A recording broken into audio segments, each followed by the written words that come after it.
Attachment यहाँ है। कितना भी कोशिश करें ध्यान की, अगर गड़बड़ कोई चीज करती है तो वही करती है जहाँ मेरा अटैचमेंट है। हमारी जो है बाधा अगर पैदा करती है, ये प्रश्न है, तो अटैचमेंट पैदा करता है। जहाँ जैसे मेरे बच्चे, पत्नी, जहाँ मेरे जुड़े हुए हैं।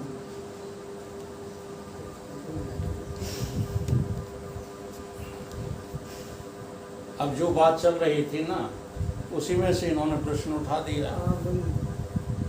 तुम्हें अभी यही पता नहीं कि मैं कौन हूँ। जब तुम्हें अपनी जो है मैं का ही पता नहीं है, तो अटैचमेंट तो तुम्हारा फिर गलत जगह पे होगा ही। जैसे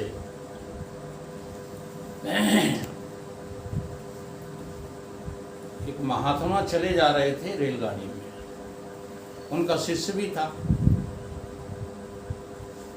तो एक सीट पर बैठे थे शिष्य महोदय, गुरुजी किसी दूसरी सीट पर बैठे थे।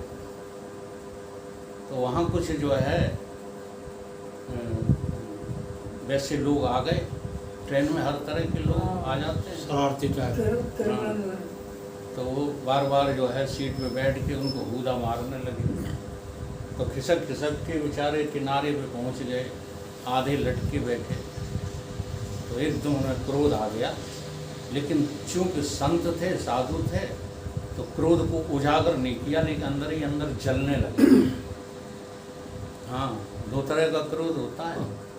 कमजोर पे जो क्रोध आता है वो निकल पड़ता है, और जबर पे क्रोध आता है तो वो अंदर अंदर तुम्हें जलाता रहता, कर तो कुछ पाते नहीं।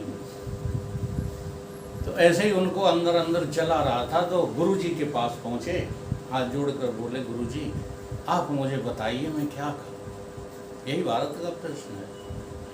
उन्हें क्या हुआ, कैसे ऐसे जो है बहुत अपमान कर दिया। उन्होंने कहा तुम बैठे कहाँ थे?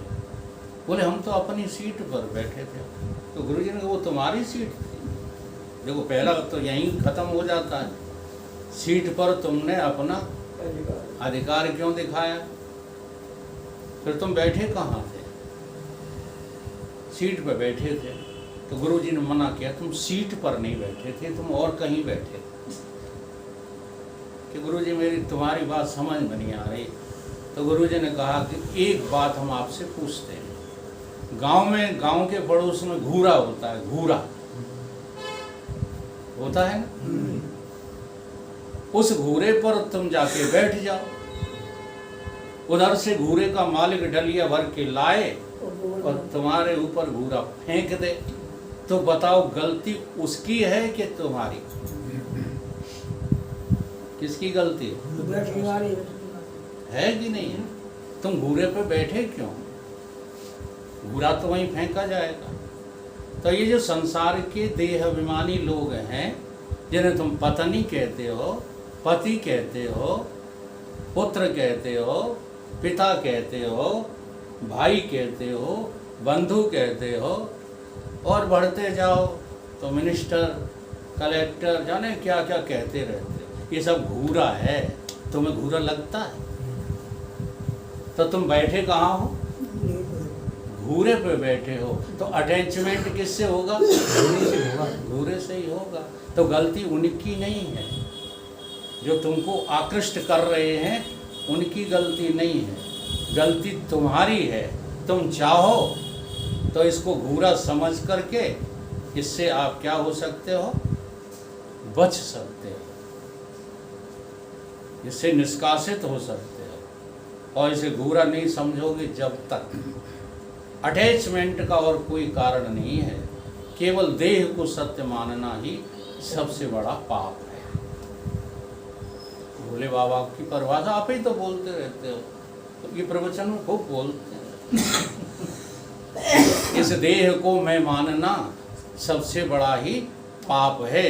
सब पाप का ये पुत्र है, सब पाप का ये बाप है। अगर तुम देह को मैं मान करके सारे संसार से व्यवहार करोगे तो तुम्हें अटैच होना ही पड़ेगा संसार से।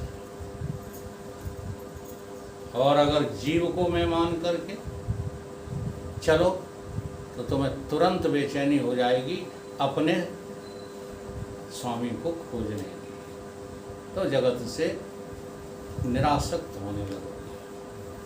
आसक्ति छोड़ना तुम्हारे हाथ में है, इस प्रश्न का यही जवाब है।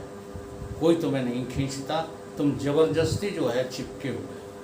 जैसे एक उदाहरण दे के बात खत्म करते हैं। छिपकली छत से चिपकी है, उस छिपकली से कहा रण सिंह ने कि चलो सत्संग कराएं चल के। तो छिपकली बोली हम नहीं जाएंगे, अगर हम तुम्हारे साथ गए तो छत गिर जाएगी। क्या हो जाएगी? गिर जाएगी। भ्रम है। तो छिपकली को खामखा का भ्रम। ऐसे तुम्हें खामखा का भ्रम है कि ये हमारे सब संबंधी हैं।